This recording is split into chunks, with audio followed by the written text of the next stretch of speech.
Rasulillah amma ba'du. Teman-teman media yang kami hormati, terima kasih kami sampaikan sudah hadir pada malam hari ini dalam rangka konferensi pers Musyawarah Besar Warga NU 2025 di Ciganjur, Jakarta Selatan. Kami informasikan kepada teman-teman media bahwa yang ada di depan saat ini adalah beliau para penggagas dan juga organizer Musyawarah Besar Warga NU tahun 2025. Kami juga menantikan Mbak Inaya Wahid sebagai bagian dari Sohibul Bait pada acara kali ini, begitu. Nah, tanpa berpanjang kata, yang ada di depan nanti akan menyampaikan banyak hal terkait dengan keputusan-keputusan dan juga rekomendasi yang telah diputuskan pada Musyawarah Besar Warga NU 2025 ini dari jam 10 pagi tadi hingga pukul 18 waktu Indonesia Barat.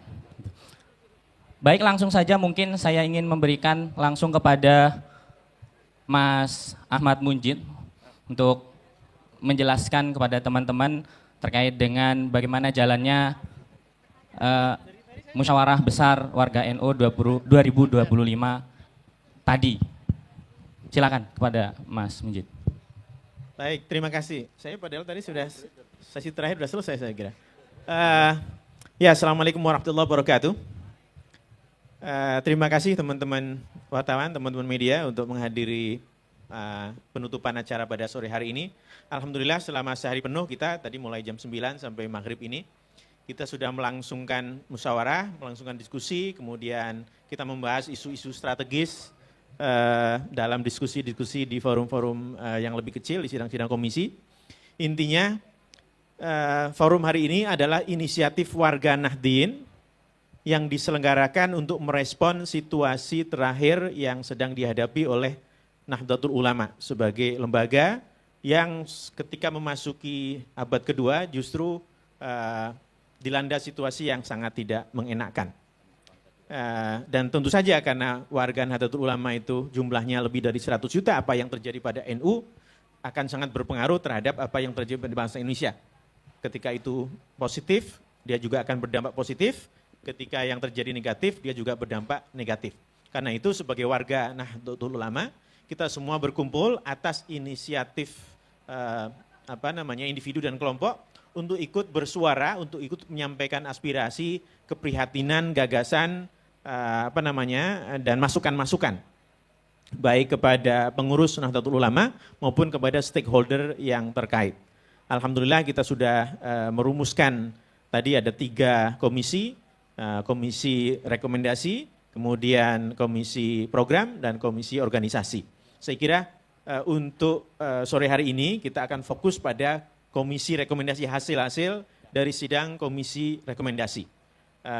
Untuk itu Mbak Inayah akan membacakan sebagian, kalau tidak semuanya, poin-poin terpenting. Setelah itu dilanjutkan dengan diskusi dengan para wartawan. Ya, Assalamualaikum warahmatullahi wabarakatuh. Ya, seperti tadi sudah disampaikan oleh Mas Munjid, gitu ya, bahwa hari ini Musyawarah Besar Warga Nahdlatul Ulama ini 2025 ini untuk merespon kondisi yang terjadi di tubuh NU hari ini, gitu ya, dan tidak sedang memberikan posisi ada di kubu siapa dan kubu siapa, tentunya itu yang pasti, dan ini benar-benar menjadi harapannya ini betul-betul menjadi suara warga NU, jadi bukan lagi kelompok atau elit yang ada di NU. Ada 9 rekomendasi yang dikeluarkan hari ini. Semuanya tentu saja berkaitan dengan kondisi NU, baik yang berkaitan dengan isu-isu yang saat ini sedang ramai dibicarakan sebagai penyebab keretakan di NU gitu, tapi juga ada masalah-masalah yang memang sudah ditengarai sudah lama gitu, dan ini sudah menahun gitu. Kalau penyakit menahun, makanya tadi ada beberapa tokoh yang tadi pagi juga sudah bicara, ada Pak Lukman Hakim, ada Kiai Gus Umar Wahid gitu ya, dan Gus Umar tadi sudah menyampaikan bahwa NU hari ini kayak sakitnya itu udah gawat banget sampai harus dibawa ke IGD gitu. Nah, setelah menelaah tadi berbagai macam penyakitnya, sumber penyakitnya dan bagaimana kemudian menyelesaikan penyakitnya, maka ada 9 poin yang muncul menjadi hasil rekomendasi. Ini saya bacakan. Dinamika PBNU akhir-akhir ini telah mengalihkan energi NU dari khidmah utamanya, yaitu pemberdayaan umat, pendidikan, layanan sosial, penegakan keadilan, penguatan aswaja anadia, gerakan keluarga maslahat, kemandirian organisasi, transformasi digital, pengembangan SDM unggul, serta konsolidasi nasional melalui Munas dan Konbes. Oleh karena itu, demi kemaslahatan jangka panjang, kami menyampaikan seruan moral sebagai berikut. Yang pertama, mendukung para masyayikh dan syaihat baik dalam jajaran mustasyar maupun di pesantren, khususnya hasil musyawarah kubro alim ulama dan sesepuh NU Lirboyo atas resolusi konflik, pemulihan keteduhan organisasi, dan pengembalian NU kepada jamaah demi kemaslahatan bangsa dan kelestarian alam. Selain mendukung penuh, kami juga meminta pihak-pihak yang berkonflik untuk sam'an wato'atan demi menyelamatkan masa depan NU. 2. Berdasarkan pada kaidah Darul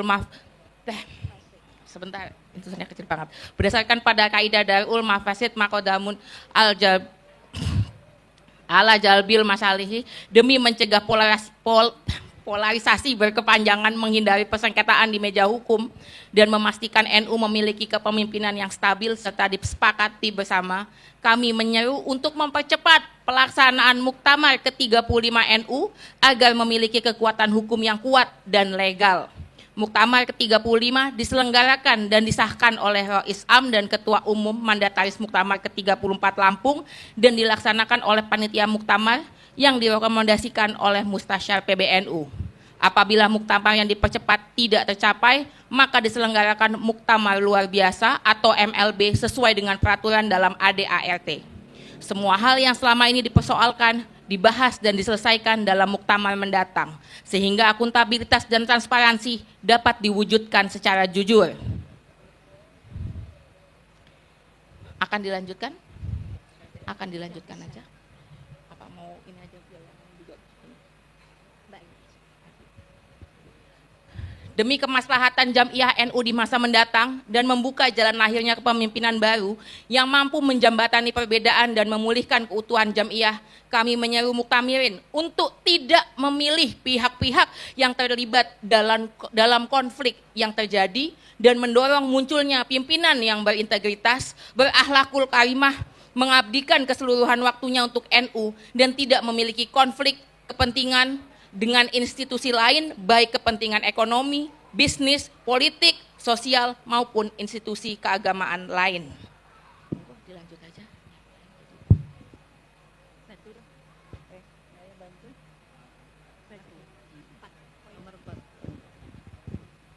4. Jabatan Rais Am dan Ketua Umum PBNU hendaknya ditetapkan dan dikembalikan pada mekanisme kearifan para masyayikh dan syekhot secara partisipatoris dan berjenjang dari struktur paling bawah, bersih dari politik uang dan intervensi pihak luar, serta mengutamakan pendekatan spiritual, musyawarah untuk mufakat dan adab Ahlus Sunnah wal Jamaah An-Nahdiyah.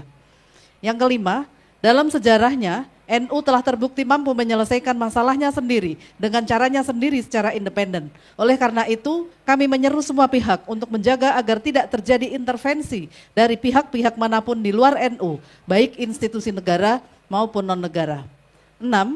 Program NU ke depan harus menegaskan kembali independensi Jam'iyah, berpijak pada kekuatan jamaah, berprinsip mabadi khaira ummah, tidak merusak alam, berpegang pada fiqhul bi'ah, dan berorientasi pada kemaslahatan umat, kemajuan bangsa, serta martabat manusia. NU harus menjadi ruang khidmah terbuka yang memberdayakan SDM unggul warga NU tanpa terkecuali dalam mewujudkan program. 7. Untuk menjaga marwah dan independensi Nahdlatul Ulama serta menghindari mafsadat konsesi tambang yang diberikan kepada NU agar dikembalikan lagi kepada negara. Sikap ini sejalan dengan hasil Muktamar ke-33 di Jombang pada tahun 2015 yang menegaskan keharaman praktik pertambangan yang merusak lingkungan dan mengancam kemaslahatan masyarakat. 8. Sebagai khidmah NU bagi bangsa, NU perlu segera merespons berbagai situasi kebangsaan dan kerakyatan dengan keberpihakan tegas kepada mustadhafin. Untuk itu, PBNU perlu mendesak pemerintah untuk menetapkan status bencana ekologi nasional di Sumatera. PBNU juga perlu menuntut pembebasan tahanan politik perhara Agustus 2025 dan masalah-masalah kerakyatan lainnya sebagai pemenuhan hak bersuara dan berpendapat, peneguhan kedaulatan rakyat, penegakan demokrasi dan penghormatan hak asasi manusia. Terakhir, kami mengajak seluruh warga NU, PWNU, PCNU, MWCNU hingga ranting NU untuk tidak larut dalam ketegangan elit, senantiasa menjaga ukhuwah nahdiyah, merawat kesantunan, serta terus menjalankan khidmah masing-masing. Ketentraman akar rumput adalah benteng keutuhan NU, serta fondasi peradaban rahmatan lil alamin, keadilan sosial dan jihad lingkungan. Semoga Allah Subhanahu wa taala melapangkan hati para pemimpin dan seluruh warga NU untuk senantiasa memilih jalan kemaslahatan dan keadaban. Wallahul muwaffiq ila aqwamit thoriq. Wassalamualaikum warahmatullahi wabarakatuh. Ciganjur 21 Desember 2025 atau 1 Rajab 1447 Hijriah. Demikian.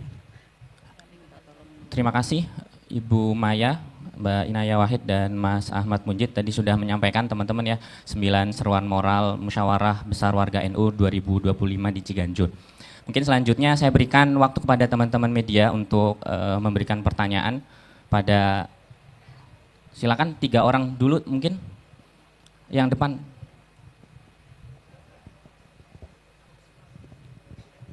Baik, diperkenalkan dulu nama dan dari media apa, Mas? Assalamualaikum, perkenalkan saya Irfan, para yai dan nyai yang ada di tempat ini. Saya Irfan dari wartawan tirto.id.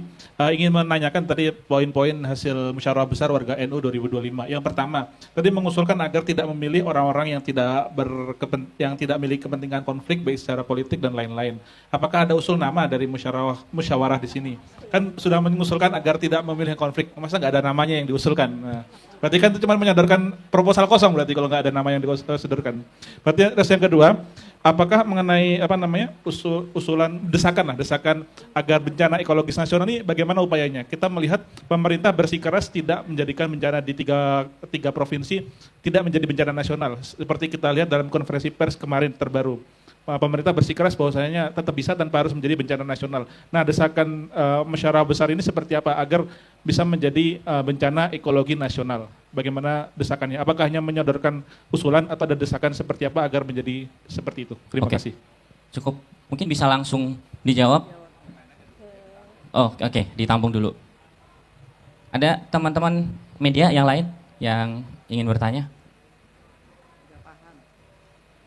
Tadi ada 2 pertanyaan, apakah ada nama khusus yang dimention, sebenarnya yang dimention di seruan moral itu dan bagaimana terkait dengan penanganan bencana yang ada di Sumatera? Mungkin dijawab terlebih dahulu. Mau Mas Mujid atau? Mas Lukman.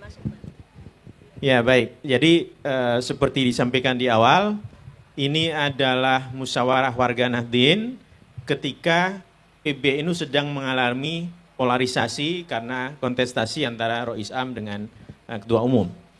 Keberpihakan kita itu kepada jamaah, kepada kemaslahatan NU bagi warganya dan bagi bangsa secara umum. Kita tidak ingin memperkeruh, memperuncing kontestasi yang sedang terjadi. Mengusulkan nama menurut kami justru akan memperumit, memperuncing masalah. Yang kami sampaikan hari ini bahkan bukan siapa yang salah, siapa yang benar, bukan penghakiman, bukan kubu-kubuan. Jadi kami dari awal tidak pernah membicarakan satu nama pun tentang siapa yang akan diusulkan.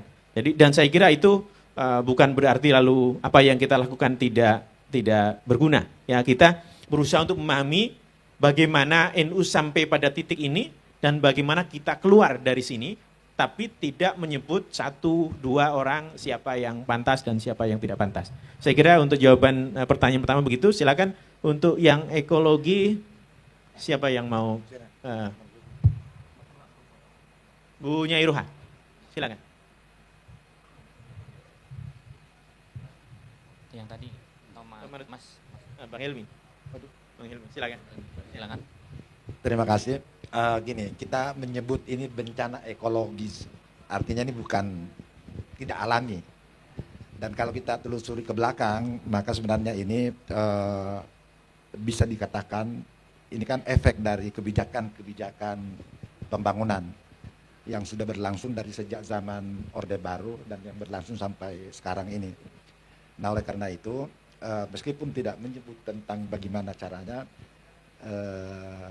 yang paling penting sebenarnya pemerintah itu pertama-tama menyatakan ini sebagai bencana ekologis, sebagai bentuk pertanggungjawaban terhadap kebijakan-kebijakan yang sudah dilakukan oleh pemerintah sebelumnya.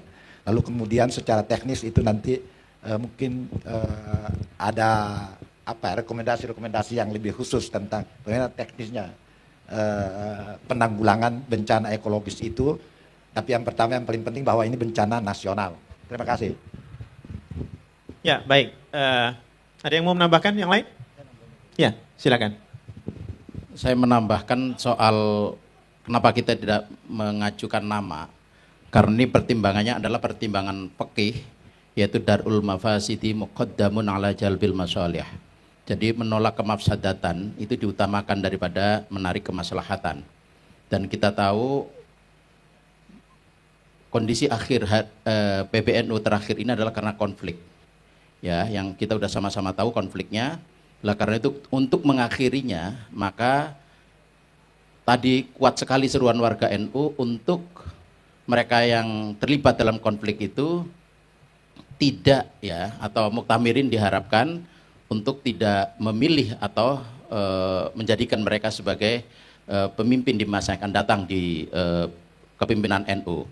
Karena itu hanya akan memperpanjang konflik itu. Lah itu darul mafasid, jadi menolak kemafsadatan. Dan nanti siapa yang dipilih serahkan pada mekanisme muktamar yang sudah ada peraturannya tersendiri. Dan kami tidak memiliki apapun dan itu serahkan pada mekanisme yang berlangsung. Itu saja tadi kemarin dan juga satu dari ya, menutup jalan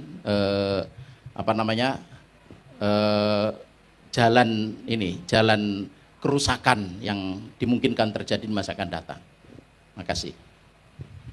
Ada Ya, yang mau nambahkan? Mbak Inaya? Yang pasti cara yang kita lakukan untuk memastikan bahwa seruan bencana nasional yang harusnya dibikin oleh pemerintah adalah lewat Anda. Kalau Anda memberitakan seruan ini, itu artinya nanti beritanya akan paling tidak sampai pada pengambil kebijakan. Silakan. Kalau ada pertanyaan lain? Mungkin ada teman-teman yang lain yang ingin bertanya, silakan. Tadi sebenarnya bukan hanya rekomendasi saja, ada beberapa hal juga yang dibahas dan mungkin teman-teman bisa kalau ada yang mau ditanyakan silakan. Kalau dicukupkan cukup? Ya kalau tidak ada berarti cukup. Oke. Oh ada, silakan. Itu mic-nya di depan.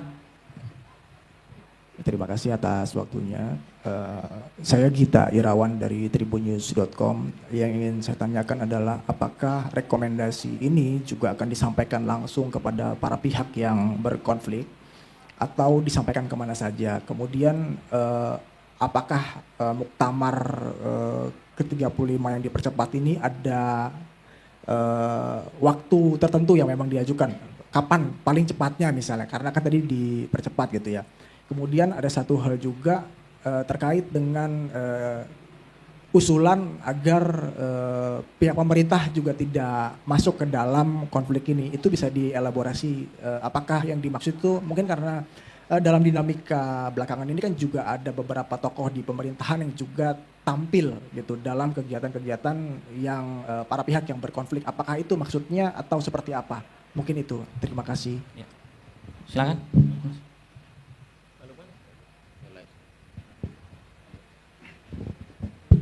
Ya, pertama tentu hasil musyawarah besar warga NU ini pertama kali ditujukan kepada para fungsionaris, pengurus Nahdlatul Ulama di semua tingkatan. Jadi ini aspirasi warga jamaah kepada mereka-mereka yang sedang mendapatkan amanah, mandat untuk menjalankan roda kepengurusan di Jam'iyah Nahdlatul Ulama ini.